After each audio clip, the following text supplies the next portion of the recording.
వీడియోలో slope of x axis slope of y axis చూసాం కదా. Slope of x axis m = 0, slope of y axis m = undefined. ఇప్పుడు slope of horizontal line y = k చూద్దాం. Same అదే formula. Slope of x axis ఏంటి, m = 0 కదా. Slope of horizontal line కూడా m = 0 అనే అవుతుంది. ఎలా అంటే m అంటే ఏంటి -a/b. ఇక్కడ a ఏంటి -(a) 0 ఎందుకంటే x లేదు.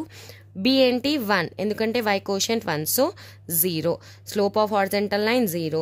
Same slope of vertical line x = k ఏమవుతుంది, first quotient of x 1, quotient of y 0, -1/0 undefined. అంటే స్లోప్ ఆఫ్ హారిజాంటల్ లైన్ అన్నా స్లోప్ ఆఫ్ ఎక్స్ యాక్సిస్ అన్నా ఒకటే, స్లోప్ ఆఫ్ వర్టికల్ లైన్ అన్నా స్లోప్ ఆఫ్ వై యాక్సిస్ అన్నా ఒకటే. Okay, ఎందుకంటే horizontal line is parallel to x axis, vertical line is parallel to y axis. m = 0, m = undefined.